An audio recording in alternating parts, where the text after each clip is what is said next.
All right, Mr. D, let's talk a little bit about pesticide lifespan, which is something I think that's important to talk about because now we're toward the end of the season. Folks are going to be putting up their pesticides for the year. Right.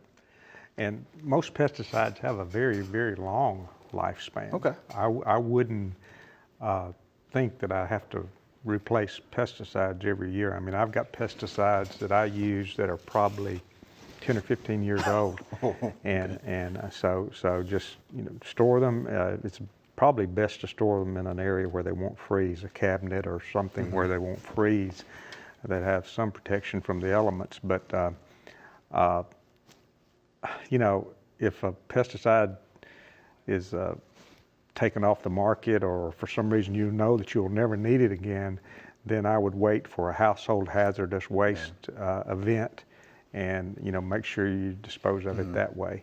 But other than that, the best way to dispose of a pesticide is to use it for its labeled purpose. Right. And so you might want to get as small a container as you possibly can when you buy pesticides, so that you will run out from time to time. Don't think just because it's 2 or 3 years old that it's not just as effective as it was the day it was manufactured. And even with some of the research work that we do out there, we see that. We see that some of the older materials are very, very effective, especially in some of our mode of action plots where we use a lot of different kinds of pesticides, where we're looking at symptomology on different weeds and crops, and we'll drag some pesticides out that are very, very old and use them, and they still work. So, long lifespan, you can check the label. Yeah, I don't recall ever seeing on the pesticide label where it has an expiration date. Me either. Yeah. And that's, come to think of it, that's the reason, because it probably didn't need an expiration date. I've had products so long that in plastic containers that the plastic container actually cracked on me, and so I found a glass container to put it in. Even though you're not supposed to do that, you're supposed to keep the product in the container that is labeled. Okay. But that makes sense. So they'll last longer than the containers that they're in some cases. I'm a witness to that. What about products like BT or Streptomycin? Well, streptomycin is an antibiotic, so it's not living. The BT, it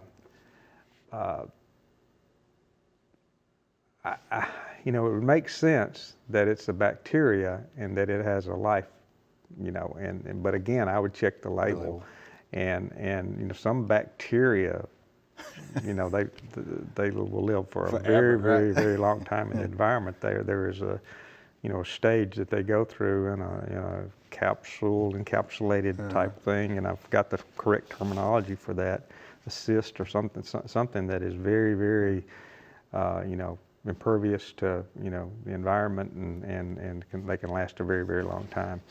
But that might be a little different from most of the other pesticides. Okay. What about your fertilizers? Because you always see busted old bags of fertilizers.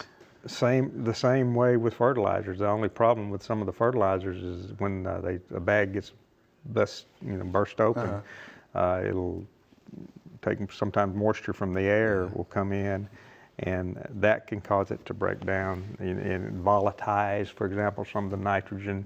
If it's in can change to the ammonia form of nitrogen, which is a gas.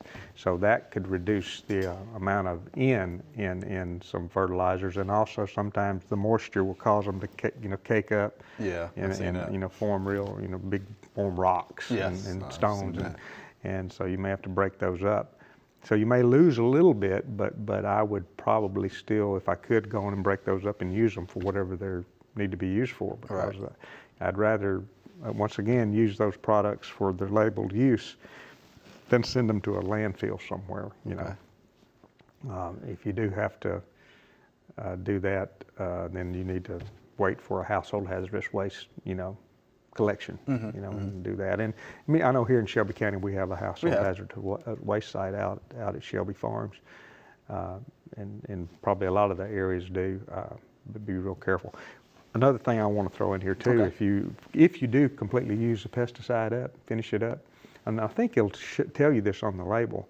You need to triple rinse the container. Oh, that's a good You know, point. triple rinse it, put it into the spray mixture that you're mixing Okay. up, and then you can, you know, throw that container in the garbage. Right. You know, you don't have to put it in a household hazardous So hazardous you can waste site. recycle that, can you? If it's You can plastic? recycle. Yeah, You can recycle it. the plastic, right? You can if Okay. you've triple rinsed it. You know. Yeah, I think it is on. I think I And remember seeing most it of the on time, some of the labels. disposal, how Yeah. to dispose is on the label also. So Okay. read that label.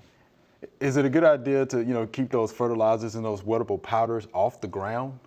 Oh yeah, yeah. You don't want them to be able to soak up moisture Right. from the ground. So if you have a pallet or shelves, I like shelves. Yeah, I have and shelves at especially cabinets where you can actually shut the doors and you can keep, you know, children and keep people from getting to them.